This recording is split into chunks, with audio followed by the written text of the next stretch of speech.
오늘 본문 말씀 가지고 능력 있는 십자가 복음 전도자라는 제목으로 같이 은혜를 나누고자 합니다. 우리는 전도할 때 말을 잘하는 것, 어떻게 보면 논리적으로 이렇게 유창하게 말하는 것에 집중을 하게 됩니다.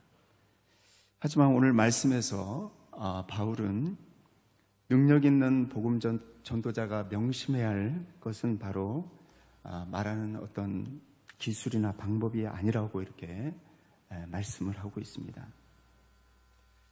우리가 고린도전서는 잘 알고 있다시피 고린도 교회 성도들이 안고 있는 여러 가지 문제들에 대해서 신앙적인 답변과 교훈을 주기 위해서 이렇게 기록하였습니다. 그 중에 고린도 교회가 안고 있는 첫 번째 문제가 바로 교회 내 분쟁이었습니다. 교회 안에 분열이 있었다는 거죠. 사실 이것은 당시 가정교회 혹은 이렇게 모임 간의 어떤 비교와 경쟁 때문이었습니다. 초대교회는 이렇게 가정끼리 이렇게 모여가지고 예배를 드렸는데 서로 이렇게 비교하고 경쟁하다 보니까 이렇게 분열이 생겼습니다.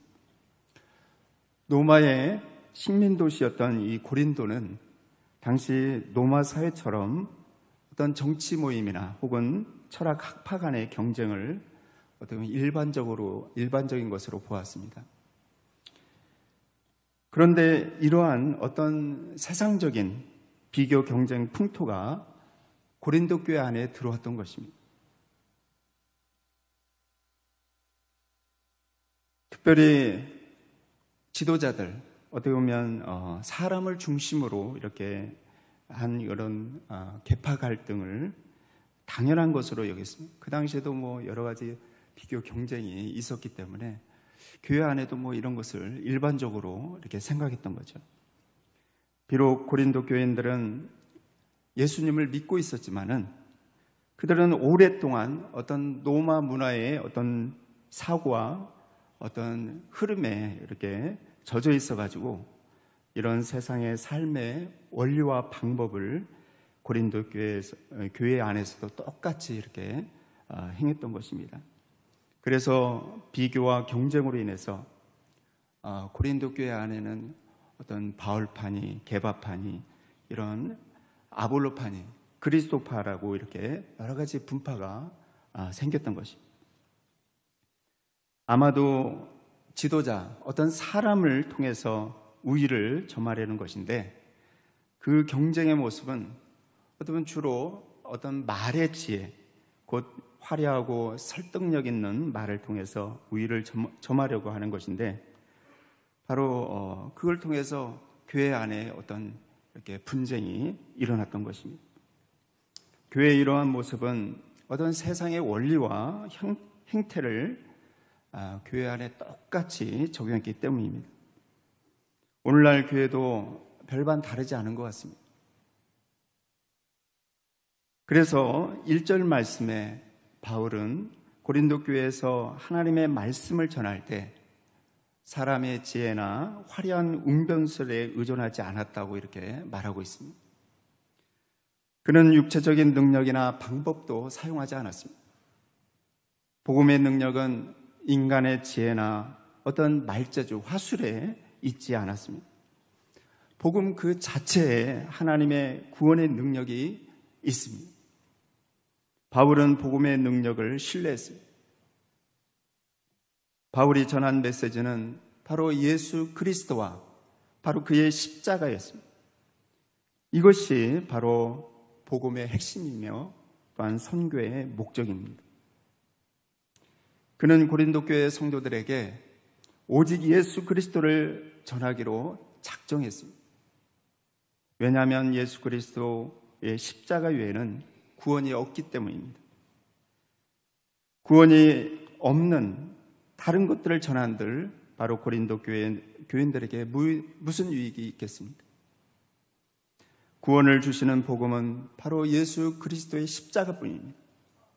이 땅에 교회가 전해야 할 복음도 바로 예수 그리스도와 그의 십자가입니다. 예수 그리스도와 십자가에 더욱 집중해야 합니다. 사도 바울은 이방의 복음을 전하는 자로 부름을 받았습니다. 복음을 전하는 일이 결코 쉽지는 않았습니다. 그는 인간적인 능력과 힘으로는 결코 복음을 전할 수 없다는 것을 깨달았습니다. 그래서 그는 예수 그리스도와 그의 십자가에 못 박힌 것 이외에는 아무것도 알지 아니하기로 작정했던 것입니다. 바울에게는 탁월한 지식이 있었습니다. 사실 바울에게 로마 시민권이 있었고 헬라 문화도 아주 능통했었죠. 그리고 가말리아 제자로서 아주 율법에도 능통 있는 자였습니다. 그러나 그런 것은 복음을 전하는 일에 오히려 걸림돌이 되었습니다. 복음 증거는 오직 하나님의 힘으로 가능합니다. 그래서 그는 십자가의 힘을 구했습니다. 세상의 가치관으로 보면은 어떻게 보면 십자가는 패배의 상징처럼 보입니다. 이 세상에서 바로 십자가에 못 박힌 사람을 숭배하는 종교는 없습니다. 기독교밖에 없어요. 십자가에 못 박힌 사람, 비참하게 죽은 사람을 숭배하는 종교가 이 세상에는 없죠. 바로 기독교밖에 없습니다. 그러나 예수 그리스도의 십자가는 바로 부활의 승리이자 죽음을 이기는 힘입니다. 하나님은 우리에게도 복음을 전하는 사명을 주셨습니다.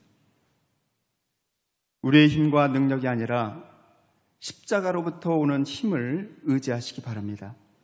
그 힘으로 우리가 복음을 전할 때 복음을 땅끝까지 전파할 수 있는 것입니다. 당시 새로운 학파, 어떤 새로운 사상이 자리 잡으려면은 바로 외적으로 좋은 인상을 주어야 했습니다. 당당하고 자신감 넘치는 태도나 사람을 휘어잡는 어떤 설득력이 필요합니다. 그런데 바울은 그런 것이 없었습니다. 바울은 복음을 전할 때 자신의 인간적인 능력을 신뢰하지 않았습니다. 오히려 그는 자신의 연약함과 부족함을 알고 있었습니다. 그래서 3절에서 바울은 내가 너희 가운데 거할 때 약하고 두려워하고 심히 떨어노라고 이렇게 말을 합니다.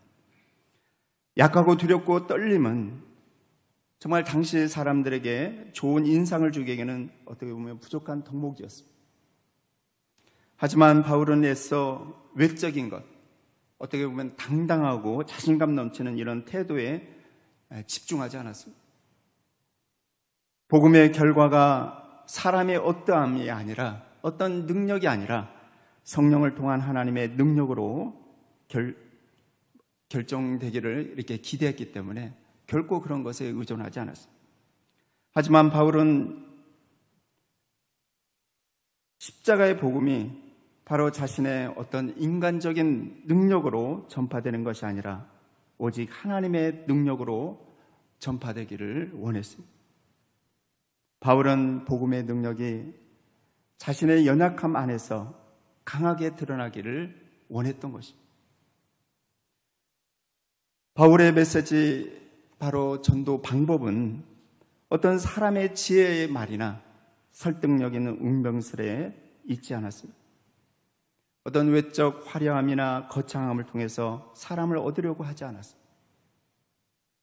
오직 하나님의 구원의 비밀인 예수 그리스도와 부활만을 가감없이 전했고 바로 하나님의 역사심만을 추구하면서 전했던 것입니다. 왜 그랬을까요? 예수님의 십자가 복음 안에 있는 진짜 지혜와 능력을 알고 있었기 때문입니다. 바울은 진짜를 알고 있었기에 사람의 환심을 얻기 위해서 애써 어색한 치장을 하지 않았던 것입니다. 또한 복음을 전한 후에 믿음의 삶의 초점이 바로 사람에게 맞춰지지 않게 하려는 것이었습니다.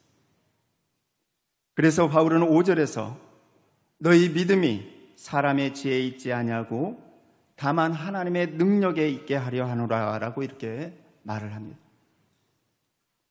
바울의 이러한 태도는 여전히 화려한 말의 지혜로 경쟁하는 고린도 교회가 들어야 했지만은 사실 오늘날 교회도 예외는 아닙니다. 그러므로 뛰어난 화술이나 유창한 말솜씨 없이는 복음을 능력 있게 전할 수 없다는 것은 그런 착각일 뿐입니다. 이것은 복음의 능력에 대한 이해가 부족했기 때문입니다. 복음 안에는 이미 성령의 역사하심과 능력이 있습니다. 우리는 이 복음을 전할 때 지나치게 인간적인 기교와 방법에 골몰할 필요가 없습니다. 복음의 능력은 사람의 지혜가 아닌 하나님의 능력에 있기 때문입니다. 복음의 능력을 신뢰해야 합니다. 성령은 오늘도 우리에게 복음을 전할 힘을 주십니다. 사도 바울은 복음을 전하는 힘이 성령으로부터 온다는 사실을 알았습니다. 그래서 그는 4절에서 내 말과 내 전도함이 설득력 있는 지혜의 말로 하지 아니하고 다만 성령의 나타나심과 능력으로 하여라고 이렇게 고백을 합니다. 성령은 주님이 승천하시면서 우리에게 주신 선물입니다. 성령은 우리와 함께 하시는 하나님이십니다. 성령은 복음을 전하는 힘을 우리에게 주십니다. 성령을 바라보시고 성령의 충만함을 구하시기 바랍니다. 예수님은 제자들에게 말씀하시기를 오직 성령이 너에게 임하시면 너희가 권능을 받고 예루살렘과 온 유대와 사마리아와 땅끝까지 이르러 내 증인이 되리라고 이렇게 하셨습니다. 교회는 복음을 전할 사명이 있습니다. 그런데 많은 교회가 이 사명을 멀리하고 어떻게 보면 안일과 어떤 복을 추구합니다. 복음 전도의 사명을 잃어버린다면 우리는 정말 교회 안에 다툼과 분쟁의 잡초가 자라나는 것을 잘 알고 있습니다. 복음을 전하게 하시는 성령님의 힘을 우리는 구해야 합니다. 성령님께 힘을 얻어서 정말 땅끝까지 복음을 전하는 성도가 되시길 주의 이름으로 축원드립니다. 바울이 믿는 자들에게 전한 메시지는 바로 복음이고 어떻게 보면 참 지혜였습니다. 곧 예수 그리스도의 십자가였습니다. 그리스도의 십자가는 세상이나 세상 통치자들에게 나온 지혜가 아닙니다. 이 세상의 통치자들은 정말 아침 안개처럼 덧없이 사라질 유한한 존재일들 뿐입니다. 그리스도의 십자가를 통한 바로 하나님의 지혜는 갑자기 급조된 어떤 임기응변의 지혜가 아닙니다. 십자가의 복음은 곧 하나님의 지혜는 이미 만세전에 하나님에 의해서 계획됐다고 이렇게 7절에서 말씀하고 있습니다. 오랫동안 감춰져 오다가 때가 되매 바로 예수 그리스도를 통해서 나타난 것입니다. 우리가 지난번 여기는 매일 성경을 묵상하기 때문에 이사야서를 묵상했을 것입니다. 우리가 이사야서를 통해서 이렇게 묵상을 통해서 잘 알고 있듯이 바로 하나님은 여호와의 종인 바로 메시아를 통해 창조하실 바로 새 하늘과 새 땅, 새 예루살렘 곧 교회에 대한 하나님의 계획에 대해 우리가 잘 알고 있습니다. 하나님은 천지를 6일 만에 창조하시고 안식하셨습니다. 6일 동안 창조된 하늘과 땅 그리고 그 가운데 속한 모든 것들은 하나님의 보시기에 너무나 좋았습니다. 그리고 그 천지 속에 살아가면서 모든 만물을 다스릴 사람을 지으셨을 때는 어떻게 했어요? 하나님이 정말 하나님 보시기에 너무 심히 좋았다고 그렇게 말씀하셨어요. 그리고 그 천지 속에 살아가면서 모든 만물을 다스리는 그 사람을 보면서 하나님은 너무나 기쁘고 즐거웠습니다. 그러나 사람이 하나님께 반역을 하고 하나님으로부터 멀어지자 세상은 더 이상 보시기에 좋지 않았습니다. 그래서 하나님은 타락하고 부패한 세상을 구원하는 계획을 세우셨습니다. 바로 독생자 예수 그리스도이십니다. 예수 그리스도를 이 땅에 보내시고 그를 믿는 자마다 멸망치 않게 하시는 것이었습니다. 또한 하나님은 당신의 백성들을 위해서 최고의 선물도 준비하셨는데, 바로 최고의 선물은 하나님의 백성들이 영원토록 살아갈 새하늘과 새 땅, 바로 새 예루살렘, 바로 교회입니다. 아담과 하와가 살았던 바로 기쁨의 에덴 동산보다 더 아름답고 행복한 장소를 만들어서 정말 새로운 피조물들인 구원받은 백성들이 살게 하시는 것이었습니다. 하나님의 이 모든 계획, 바로 하나님의 이 비전은 이사야서에서 예언한 고난받는 여호와의 종을 통해서 바로 그리스도의 십자가를 통해서 성취하셨고 이루어 가시는 것입니다. 그러므로 십자가의 복음은 우리를 위한 바로 하나님의 지혜이며 우리에게 구원을 주시는 바로 우리의 영광입니다. 그러나 십자가의 복음은 사람의 총명이나 지혜로 이해할 수 없습니다. 오직 하나님의 은혜의 계시를 통해서 깨닫게 됩니다. 만약 이 세상의 통치자들의 지혜로 십자가의 복음을 깨달을 수 있다면 그들은 예수 그리스도를 십자가에 못 박지 않았을 것이라고 이렇게 말씀하고 있습니다. 하나님이 예비하신 복음은 바로 이 세상의 인간의 지혜와 능력으로 도달할 수도 없고, 오직 당신의 뜻대로 택하시고 부르심을 입은 자들이 하나님의 계시와 은혜로 깨달을 수 있는 것입니다. 앞에 1장에서 바울은 너희의 부르심을 보라고 이렇게 말하면서 하나님 앞에서 고린도 교회 성도들이 아무것도 자랑할 것이 없음을 깨우치고 있습니다. 고린도 교인들에 대한 하나님의 택하심을 상기시키시며, 하나님은 세상에 약하고 바로 미련한 자들, 바로 천하고 멸시받는 자들을 택하셨다고 이렇게 말씀하고 있습니다. 그들을 불러 존귀한 하나님의 자녀로 삼아주셨다는 것입니다. 세상의 종교와 부귀, 바로 부와 명예가 하나님 앞에서는 아무것도 아니며 사람을 하나님 앞에 세우지 못합니다. 그런데 고린도 교인들은 어떻게 보면 지도자들, 사람을 자랑하고 있었어요. 그래서 그 때문에 교회 안에 분쟁이 일어난 거죠. 그리스도인들은 세상의 지혜와 부와 명예가 아닌 바로 그리스도의 십자가를 통해서 세상을 부끄럽게 하는 자들입니다. 지혜와 부와 명예를 자랑하며 사람들의 위에 높아지기보다는 바로 그리스도처럼 버리고 낮추며 섬김으로써 세상 사람들을 부끄럽게 해야 합니다.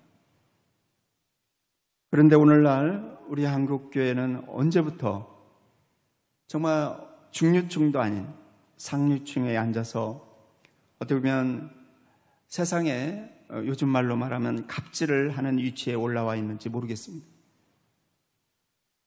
하나님의 교회는 주님을 본받아서 낮은 서민층에서 핍박당하더라도 낮은 위치에서 이 나라와 사회를 섬겨야 합니다.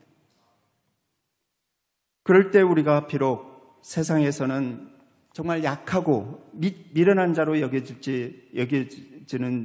여겨질지라도 정말 그리스도의 십자가 안에서 위대한 일에 쓰임받고 정말 강한 자들을 부끄럽게 하시는 하나님의 구원 역사의 정말 핵심 인물이 될 수 있는 것입니다. 하나님의 지혜인 바로 그리스도의 십자가를 통해서 세상의 지혜가 어리석음을 드러내며 오직 예수 그리스도가 참된 지혜이심을 우리가 선포하고 그리스도만이 의로움과 구원임을 우리가 이 세상에 나타내야 합니다. 그러나 복음을 전하는 일이 그리 쉽지는 않습니다. 물질 만능 세태 속에서 정말 사람들이 복음을 가볍게 여기기 때문입니다. 많은 사람이 영적 기근에 시달리면서도 정말 하나님 없이 살 수 있다고 생각합니다. 영적으로 죽어가고 있다는 사실조차 느끼지 못하기 때문입니다. 그런데 이보다 더 안타까운 현실이 있습니다. 그것은 바로 복음을 전하는 성도들의 마음도 말라가고 있다는 것입니다. 정말 이런 때 하나님의 지혜인 그리스도의 십자가가 필요합니다. 하나님의 지혜에는 복음을 깨닫게 하는 힘이 있습니다.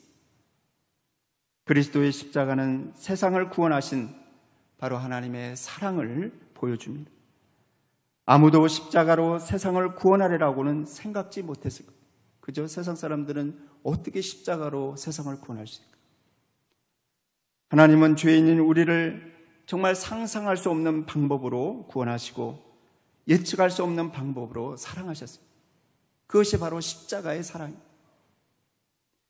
그리스도의 십자가는 하나님이 감추신 구원의 방법이기에 세상의 통치자들이 한 사람도 알지 못했습니다. 도저히 어떻게 정말 십자가에 못 박힌 사람이 우리를 구원할 수 있을까? 상상도 할 수 없습니다. 그래서 8절에서 이 지혜는 이 세대의 통치자들이 한 사람도 알지 못하였나니 만일 알았다라면 영광의 십자가를 못 박지 아니하였으라고 이렇게 말씀하고 있습니다. 하지만 이제 세상의 통치자들이 십자가에 못 박은 그리스도, 바로 하나님의 지혜로 복음을 전할 때 듣는 자가 깨닫는 역사가 일어납니다. 그러므로 우리는 하나님의 지혜를 구해야 합니다. 하나님의 지혜, 정말 그리스도의 십자가는 복음을 전하는 우리에게 힘이 되고 듣는 사람에게 구원을 얻게 하는 능력이 됩니다. 사랑하는 성도 여러분, 많은 사람이 정말 복음의 본질, 예수 그리스도의 십자가에 집중하지 않고 복음을 어떤 복음의 외적 수단인, 다시 말해서 전도 방법에 골몰합니다. 얼마나 유창하게 논리적으로 전할지 이렇게 고민을 합니다. 하지만 오늘 말씀에서 바울은 복음의 능력에 집중할 것을 권고합니다. 예수 그리스도의 십자가 복음에는 부족함이 없습니다. 그리스도의 십자가 복음에는 이미 하나님의 능력이 있음을 신뢰하시길 주의 이름으로 축원드립니다. 그리스도 안에서 사랑하는 성도 여러분, 정말 구원의 은혜를 받은 우리는 또한 복음 전할 사명을 받은 자들입니다. 그러나 복음을 전하는 일이 쉽지는 않습니다. 세상은 복음을 받아들이려고 하지 않습니다. 그래서 우리에게 복음을 전할 힘이 필요합니다. 그리스도의 십자가를 바라보시기 바랍니다. 성령의 충만함을 구하시기 바랍니다. 하나님의 지혜를 구하십시오. 정말 복음을 땅끝까지 힘있게 전하는 거룩한 주님의 자녀들이 되시길 주님의 이름으로 간절히 축원드립니다. 기도하겠습니다.